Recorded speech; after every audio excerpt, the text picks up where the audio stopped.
Okay. All right, so we'll begin. First of all, thank you for coming here in person. Obviously, you'll have the opportunity to speak to career advisors as well as management or myself regarding anything to do with the SACE or the career pathway for your child. So I'm going to go through the first parts of it, and then Zach's going to come up and he's going to run through the career advices, the career counselling part of what's done at our school. So I'd like to begin with obviously what the SACE is, and this video explains it pretty well, so I'll just leave you with that for now. All students can be successful within the SACE. It's a qualification for everyone where students can choose subjects that combine their interests, skills and career goals, and also their style of learning. Here's how it works. To achieve the SACE, you need 200 credits over 2 stages. There's the compulsory component, starting with the personal learning plan, followed by the minimum numeracy and literacy components, and the research project in stage 2. That makes 50 credits. You can't complete the qualification without these components. The next 90 credits can be made up of a combination of stage 1 and stage 2 subjects. Did you know there are more than 40 subjects to choose from in the SACE? As well as a wide range of vocational education and training options and other recognised learning that all counts towards your SACE completion. This is where your school's course counsellor can really help you to find the best pathway. So now there's 60 credits left. This final component must be gained from subjects studied at the stage 2 level.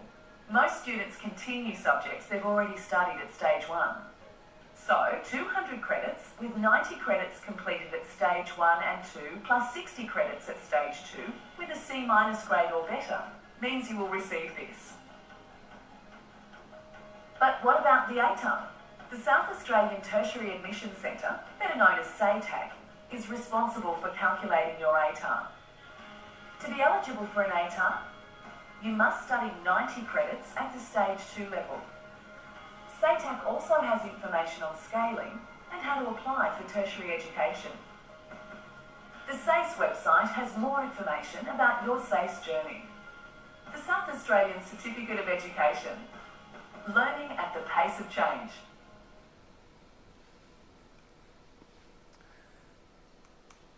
Okay, so with the SACE, as stated, there are some compulsory credits or subjects students need to pass in order to be eligible to get the SACE, which is the South Australian Certificate of Education, and also an ATAR if they're eligible. And right now, the Year 11s would have completed those compulsory credits. So if they've passed those compulsory subjects, then they would have just, at the stage of choosing the Year 12 subjects or the electives they need, that will give them that ATAR. So if they collect the 90 credits, and then based on the performance, they'll be put into a ranking with the rest of the South Australian students graduating next year. So in terms of student support that we provide at school, is we try to organise the assessments on the Google Calendar, which students have access to. So this is the current Year 11 one, and for the Elizabeth East campus, and each campus and year level have their own. And this can easily be added to the student's personal Google Calendar just by clicking this, and they can access this on their own calendars when they need. And then we try to see where we need to adjust or reorganise the assessments if there are too many assessments occurring at the same time. It can get really busy at certain times, and we do obviously work with students and teachers in order to organise it or manage it. So if a student is unable to meet a deadline for any reason, and some of the reasons are listed here. We do have a form. Before we had a physical form, now we have an online form. And they are shared with this link. They already have this link on their Google Classrooms, and they've used it before. So all they need to do, for any reason, if they know that they're unable to submit it on, by the deadline, they need to put in a request for an extension form 2 days before the deadline. However, if they are sick on the day and they can't make it to a test or anything like that, something just happened that day, like a misadventure or anything like that, then they can apply for an extension whenever they can, whenever it's possible for them. So they need to fill in information about themselves, the email, the subject teacher, which assessment, when it's originally due, obviously parent information, because we need to make sure that parents know about it, and then they also approve of it as well. So some of the circumstances are listed in the form as well.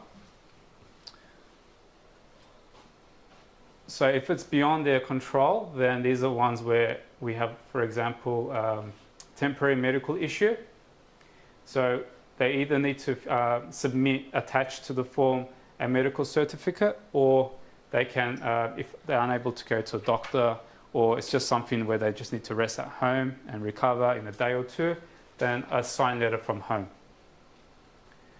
It might be a family or personal reason. Again, we need a signed letter from home. So we need evidence for any reason they give for requesting an extension.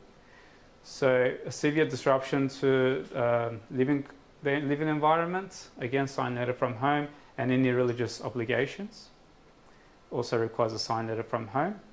So circumstances that the school does not consider to be compassionate circumstances, in other words, it is within the control of a student, such as they're working and many days during the week and prioritizing their work and not their studies. Any family obligations that obviously it is within their control. Balancing workloads. Again, if they just leave everything to the last minute and then say, "Oh, I have too many to do, I can't finish it," then again, every submission is a case by individual case, and it will be looked at individually. Any travel, any childcare, sport, any social leisure commitments. So all they need to do is select one of those, and if it's anything other than these, then just need to select other. When they do select other, they need to specify, so a box comes up, a text box, and they just include information there.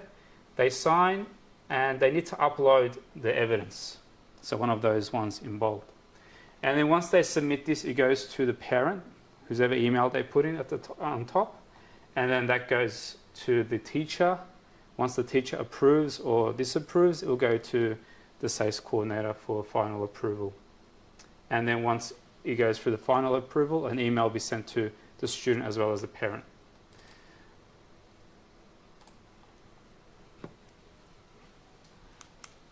So this is part of the form.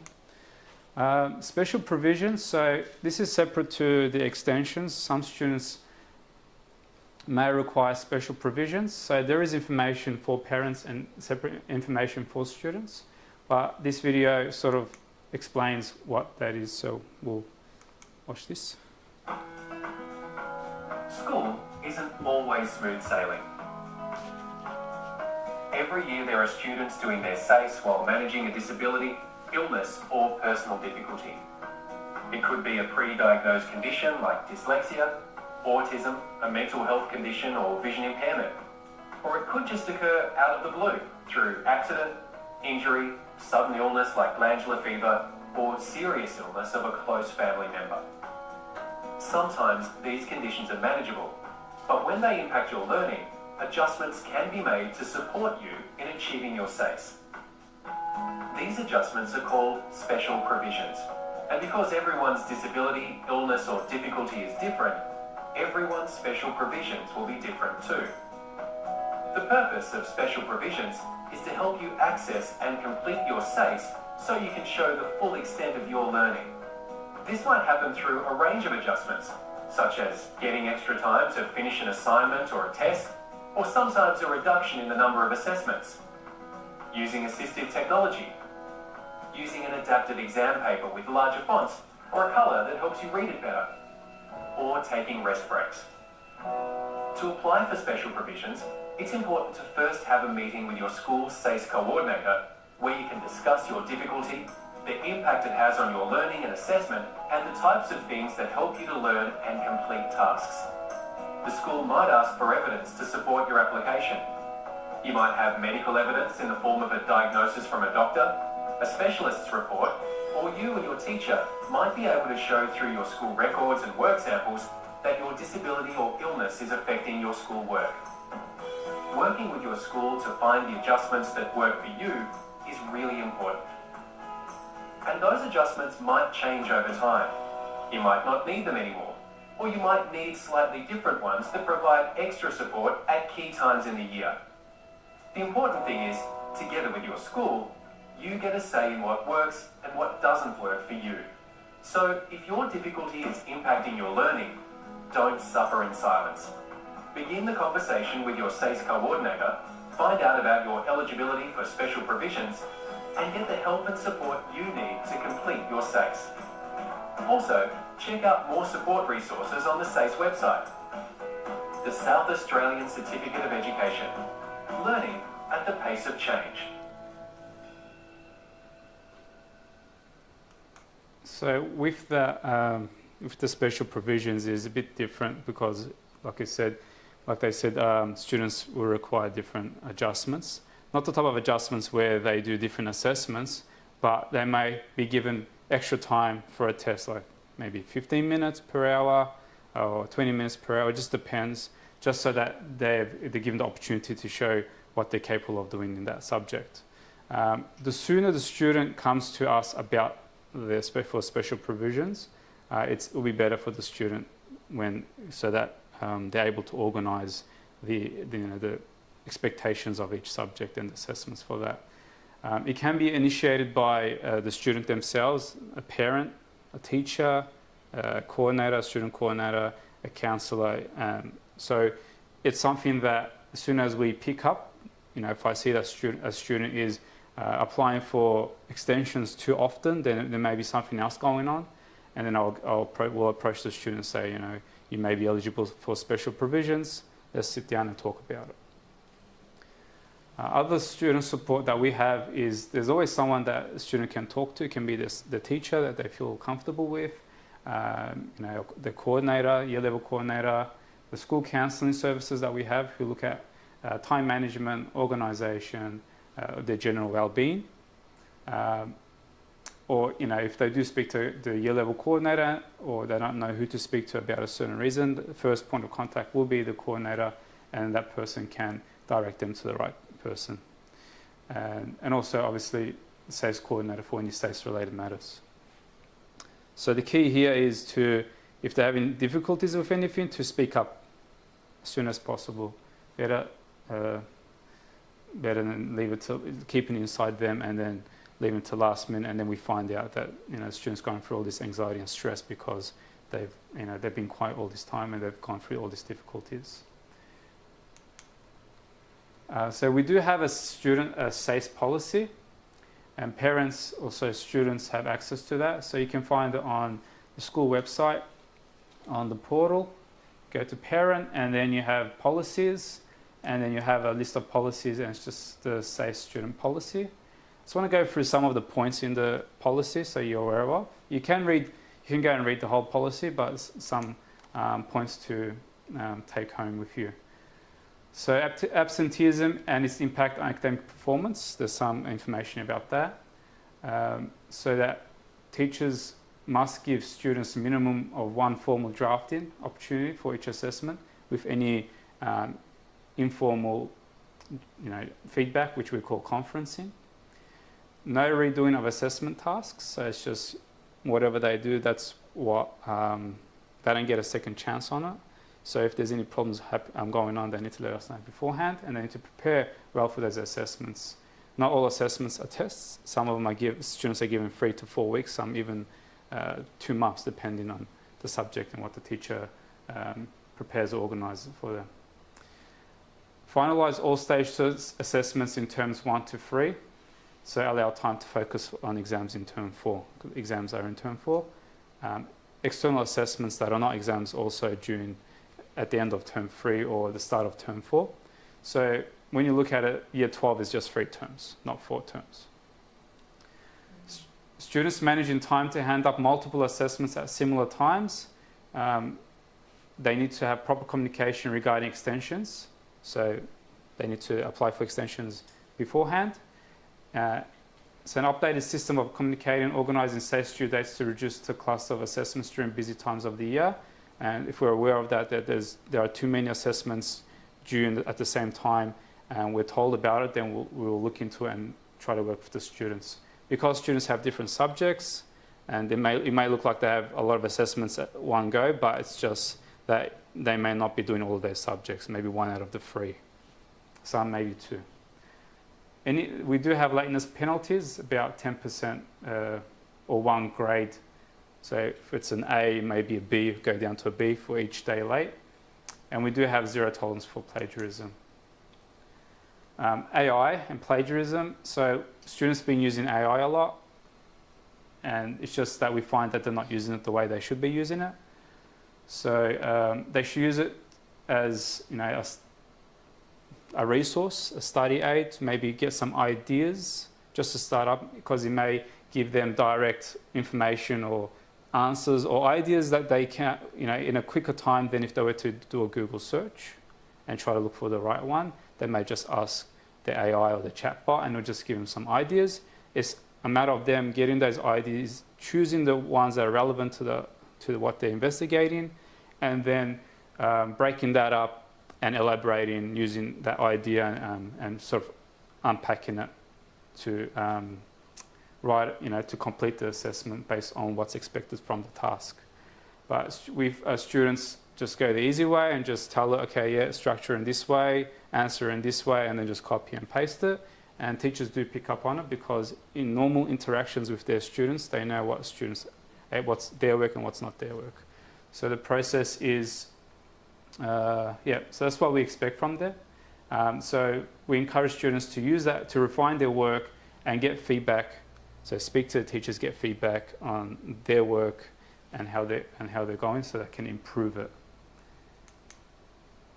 So if they are caught for plagiarism, or teacher suspects that there's some plagiarism happening, and this may be just taking ideas and just copy and pasting what's on the website, in other words, not something that's not their own work, then the teacher may request that the student affirms that the work is theirs.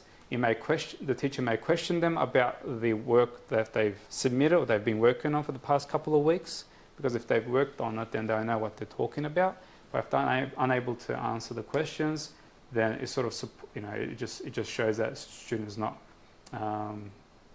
too familiar with the work is submitted. And then if they confess or anything happens and it's resulted in that it's been plagiarized, then our policy states that that section that has been plagiarized is taken out, and whatever's left is marked. And usually it is much less than what they could get if they were to spend more time on it. So the late penalties, it's like I said, if they do not submit on time, then it's resulted as incomplete, and each day it's late will receive a penalty of 10%. And then after 7 days, it would be a 0, and the 0 will stay. And the way we submit it to SACE, because they do check up with us, is if that's what, just to double check that what we submitted is students' work, and then that the penalty they got is based on lateness. So we do make a note that it's breach of rules, it was late. Normally the students' work that they've submitted late is a B+ level, for example, but because it was a couple of days late, and according to the school policy, it was reduced down to a C-, because it's 1 grade per day. So B-, B, B-, C+, C, C-. So it just goes down each day. But in different cases, again, every case is individual, and we do speak to a student about, teachers do speak to students about why it's late. Teachers always look for a way to help the student, not to penalise them. At the end of the year, obviously when students do get the ATAs, we also have a rewarding policy. So we call it a High Achievers Award Ceremony. Normally the students come back at the start of the following year, once we get that, we know the ATAs, and they do award a scholarship value according to what they get. And we usually do it at school, so they can also give a speech to the year 11s and the current year 12 students. However, this year we did it somewhere else at a venue with parents.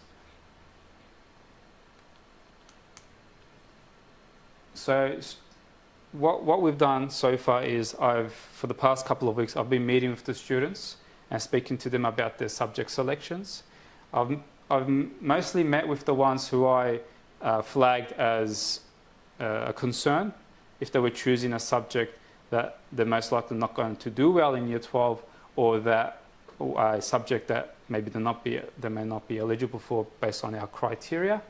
But with the year 12s, there's more so, are they doing enough subjects next year based on their research project grades this year? Would they need to pick up another subject to replace that? And students have the opportunity to just discuss that and maybe change if needed, and also to speak. They would have spoken with the career advisor beforehand to see what subjects they need to do for university as a prerequisite. But if they do need to change the subject, then they can change it by next year in term 1 by the end of week 2. They can drop a subject any time during the year if they are doing more than what's required. We need to check that they meet the requirements to get the certificate, SACE certificate, and obviously an ATAR. So we do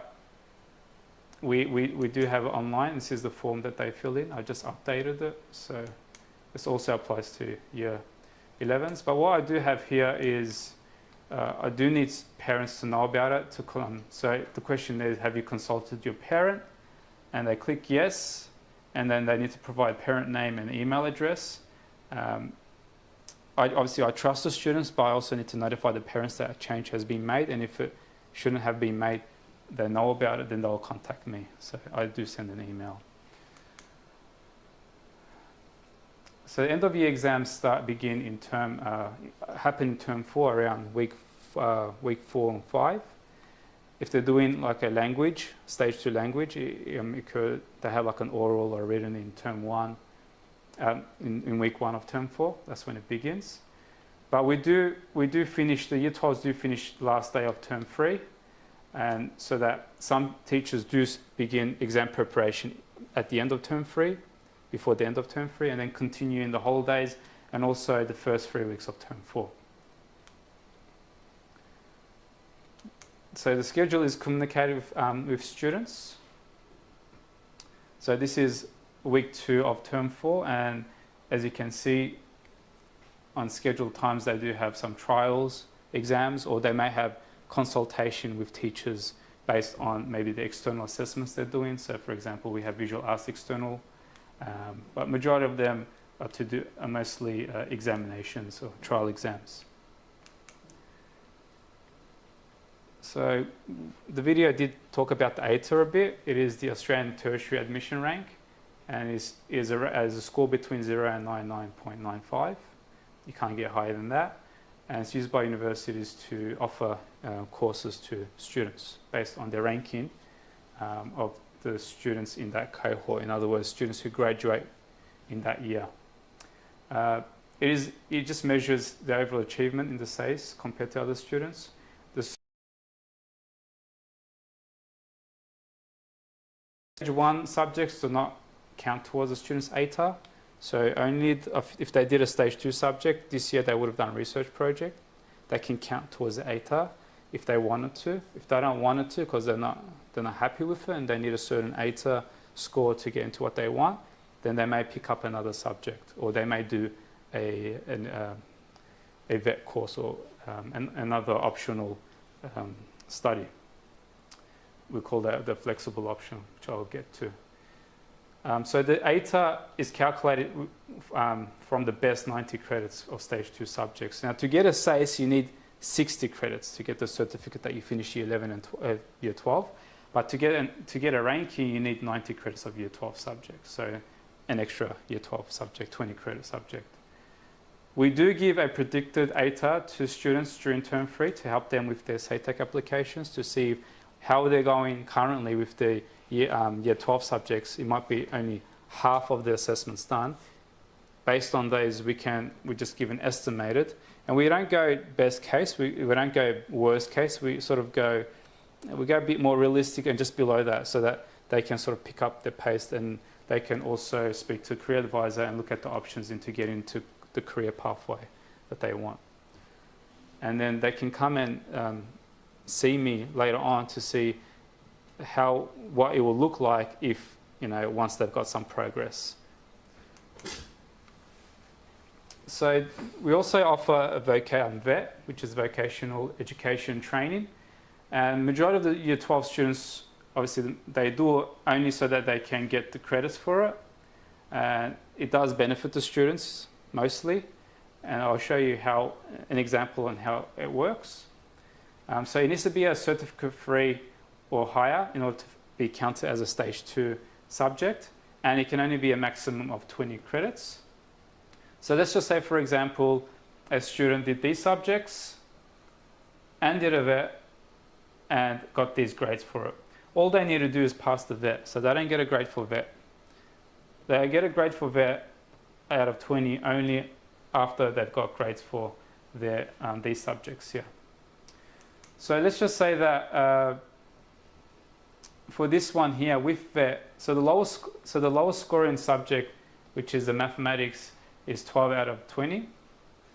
So if a student did a VET, then we remove that subject because it is the lowest. Now this is 20 credits, research project is 10, so half of that is 6, which is less than the research project, so that's why that's higher than that. So this is removed if they did a VET, because 20, 20, 20, 20, 10 gives us 90 credits. And so this is what's calculated. The way the VET is calculated, or the grade that goes there, is it gets the average of the 70 credits. So this is 70 credits. So you add these up, divided by 70, and then times it by 20. So you make it out of 20, and you should end up with 16.4. So the higher the student achieves on these year 12 subjects they do at school, the higher the VET score is going to be. Obviously, the lower that is, then the lower that will be. So if a student's achieving really high marks for these ones, then this one will be pretty high as well. And that's why we encourage students to do the VET, finish it before year 12. If they start it now, work on it in the holidays, and probably let's just say they finish it week 4 of term 1 of year 12. And then after that, they get the certificate that's already locked in. All they need to do is concentrate. They've already done this one. They just need to concentrate on 3 or 4 subjects. So more time to focus on those subjects. If they have a good study habit, that is, it will work. So with the VET, out of 90 credits, a student will get 73.9, which is equivalent to an ATO of 87.3.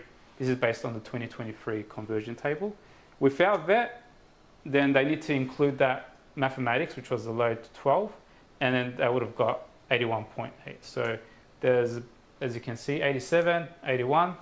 There is a difference there in the ATAR, which can make a difference when they get offers from universities.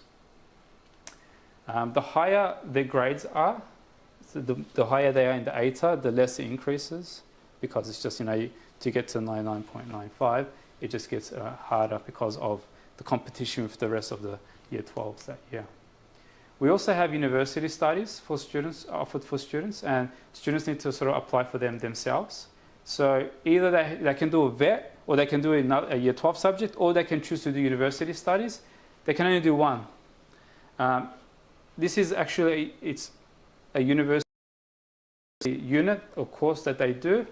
Different units have their own ones, and obviously it is competitive, and they can apply from now.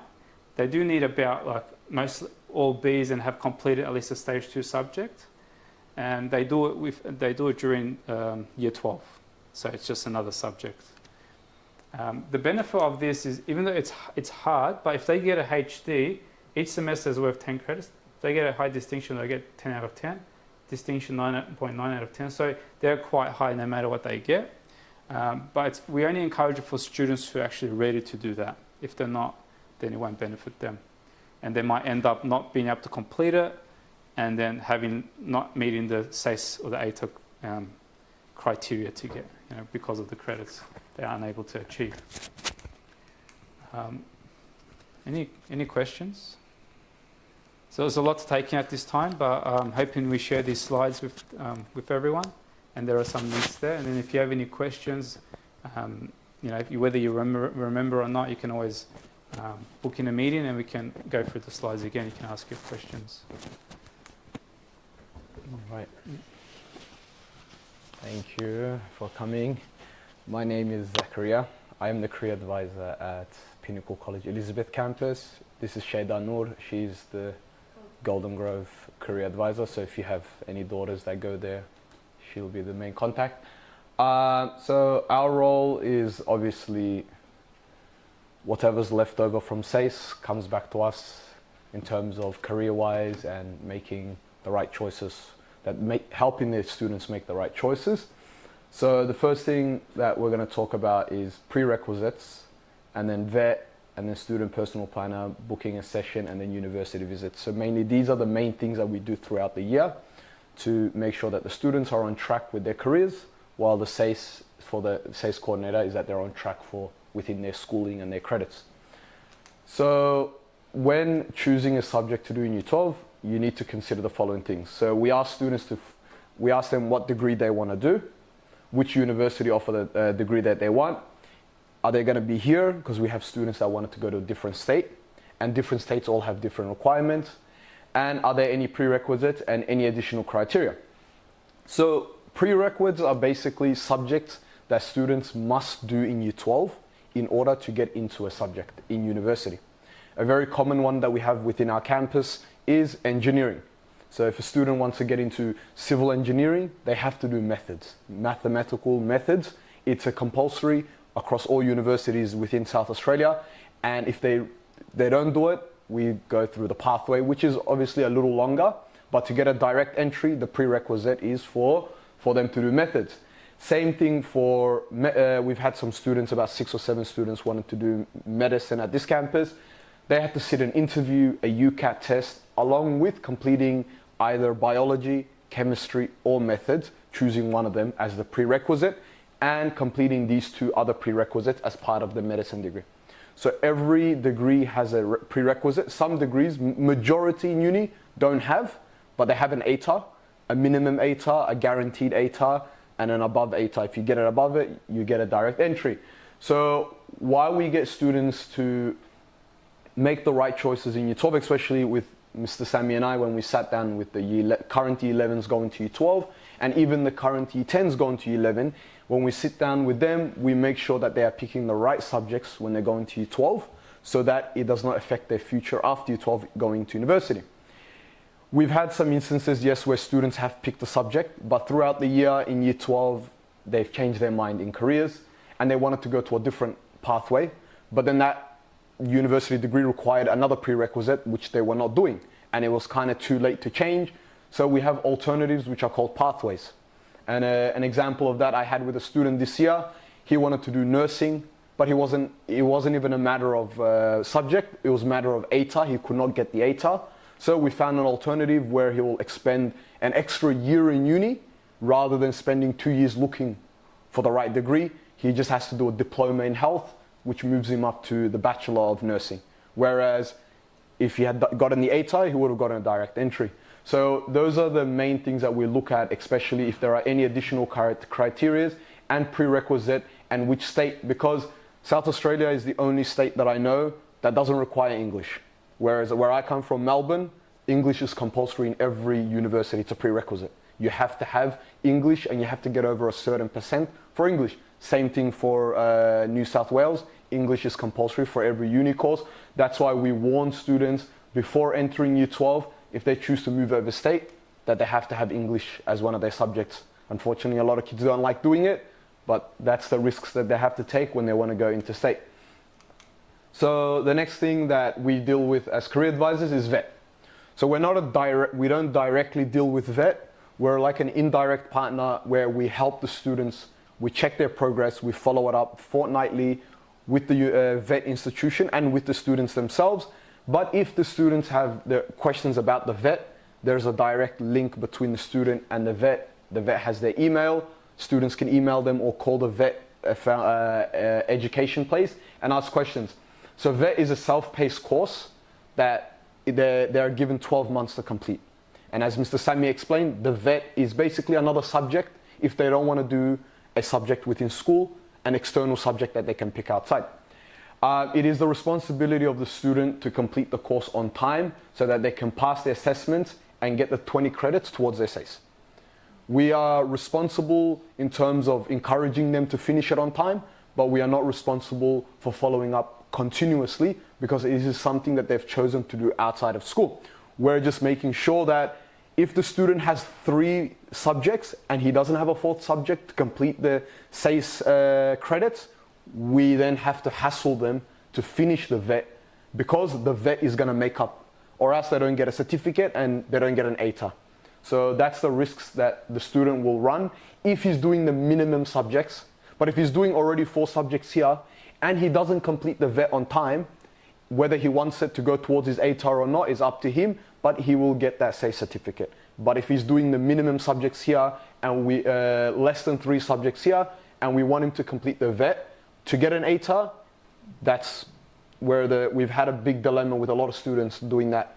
This year, they went on to try to complete a vet, not doing enough subjects in school, leaving it to last minute, which becomes very stressful because they've already got exams here and they have to complete the vet at the same time. So I do encourage, as parents, to always, maybe every fortnight, to check up on their vet progress, or even to give us an email and say, hey, because we are able to go onto the portal and see how much percentage that they've completed in vet. And you can ask us to send you their progress screenshot and we can send it through to you to make it easier for you to know that I can say, yep, student A is on track or he's falling behind because the certificate, he needs to complete it within the next 3 months because it's going to expire. So the vet it's online, so they're not going off campus or anything, it's all completely online. And they have a variety. The fees are based on, so we have 2 companies that we work with at the moment. So Sutherland offers all these certificates. So they just have to choose one of them, which is equivalent to 20 credits. And this is how much it is, but there's a payment plan. Whereas we work directly with Foundation and that's how much it is, but they've only offer 1 certificate of business. This is useful if your child in the future, while he's doing unis, he wants to get a job, part-time job. These certificates are useful for that because especially if you do a certificate 3 in medical administration, he can work as a receptionist at hospital or doctors and places like that with this type of degree. And it shows that he's qualified. So these are the fees the parents have to pay before the student can be enrolled because that's how it is, because then Sutherland or the vet place will invoice the school and then the school chasing up the students and the parents will be very difficult. That's why the policy is that if you want your child to do vet, they pay up front and then we give them all the enrollments and then the portal, they get their own login and then they can, and then all their assessments are on it. I know that for Foundation, all the assessments are on the portal so they can choose which one they want to do at any time. So they don't have to wait to complete. They're all open. They get 12 months. So as Mr. Sami did encourage, it's best if your child is doing vet now in year 11 and he wants to, best to encourage him to finish it throughout this 6-week holiday or just before term 1 finishes so that he has term 2 and 3 to focus on exams because the deadline for vet is December 2nd. So we have to put in all the certificates to SATAC so that they can use the vet to calculate your ATAR. Anything after December 2nd, your child will not be able to get vet into his calculation for ATAR. As Mr. Sami explained, he will lose that significant mark in his ATAR, or he has to wait next year if he wants it to be calculated for his ATAR, which then that's going to delay his university progress. Okay, and so the third thing that we do with students is we do a planner. So we do something like this where we do a career goal. We ask students to pick career paths 1, 2, and 3, or 4, depending on how many career paths that they want to go down. And we look at it from a realistic point of view. We look at their year 11 marks going into year 12. So if a child comes up to me, if a student comes up to me and says, I want to do medicine, but he's getting all C's and D's, I have to be realistic with him, and we have to discuss a plan A, a plan B, or a plan C that will help him further, encourage him to get into uni. So we make a planner like this where we've got the university names, the courses that your child wants to do, the ATAR requirement, if there are any prerequisite, and assumed knowledge is not an obligatory, but it will help. For example, some courses have physics as an assumed knowledge. He doesn't need it, but it will help him in his classes because they will talk about physics and stuff, or chemistry, or other biology, or economics, whatever they want to do. And how long the degree is, and a link to the degree. This document will be shared with you guys as the parents and the students. Your parents as the parents and the students, it will be shared, and it's a live document. So whenever we have meetings, I will put the date of our meeting and what we talked about. For example, this is an example from a student, 2 different students. So what we talked about in that meeting, then the next date, what we talked about in that meeting, and so on, so that you are 100% up to date with what's happening at school and the meetings that I've had with your child, and also what career paths that they want to take. And you yourself can go on the document, click on the link and have a read, because the university for that subject will have all the requirements that you need. For example, they will tell you what he's going to do in the first year of that degree, second year, third year, which subjects he needs to be studying, what subjects he's going to be learning. So all these things are on these links on the university pages. And if you favor one uni over the other, then you can compare both unis. They're both the exact same degree, but you can compare which one offers what. Is there an internship for one uni? Is there not an internship for the other uni? So this document will be shared with you guys. So at all times throughout the year, you're aware of what's happening in terms of career progression. The fourth thing is a booking, one-on-one session. There is going to be a compulsory booking for every student at the start of the year, that I would like to see every student at least once. If they don't want to see me again, that's up to them, but I do encourage them obviously to see me a lot more. They will get something like this on their Google Classroom with a link. The link takes them to the days that I'm working on that for my career advisor, so they can choose to see me at 9 a.m., 9:30. So every meeting is a half an hour window, so they have half an hour to sit down, talk about whatever they want. Even if they don't have an idea of what they want to do, even if they just want to talk, chat, say, look, mister, I was looking into this, or I was looking into this degree, I'm all ears, because the more they explore, the easier it gets for them to make a decision at the end. So slowly throughout the year, we find and make sure that we've come to a decision before SATAC applications open, and they have to start putting their preferences in. So after I have this meeting...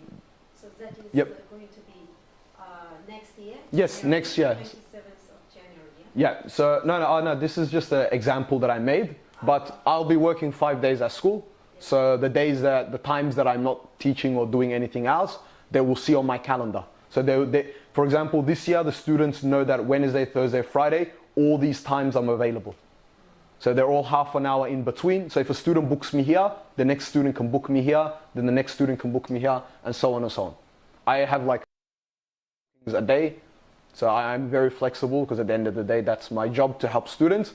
So next year when they come to school, first week, first day, they will get this link, and then one by one, I will start sitting down, getting their student planner ready, so that they have a plan of action on what to do. If they can't do their plan A, they have a plan B. If they can't do their plan B, they have a plan C. And we work all the way until we find the right plan. So that's how it'll look, and same thing for Golden Grove with Miss Sheda. She'll have a link that will direct them to the students to these times, and then that students can book whenever they want. So, and another thing we do, we also do university visits. So these are some photos from this year. We took students to University of South Australia. They looked at the mechatronics department in engineering, because we had a lot of students. This was mainly the engineering cohort that I took, because we group them in year 12. We don't take everyone to the excursion because people may not be interested. But I say, hey, I'm going to organize an engineering excursion. So all the students who are interested in engineering or want to do engineering, they come on them. So these students came, they went to the mechatronic department. They got a really good idea of what mechatronics and robotics engineering was. Then they sat in a seminar room, and what a seminar room looks like at a university, because some of them have never been inside a university building. So they get their lectures here. So our instructor was telling them this is where they come in for lectures, if they do lectures or not. And this was the computer science department. They were able to play with a robot that was designed by the computing IT department. And this was the aviation. So this is inside a plane to see what a plane looks like if they're interested, because there were students that were interested in aviation as well. So it was like a combined excursion.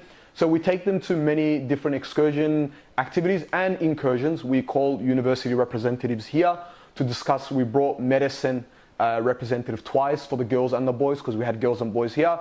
She came twice, sat down in a room with about 6 or 7 students, girls and boys, and they asked every question about medicine. What's the requirement, how to get in, how to prepare for interviews, and so on and so on.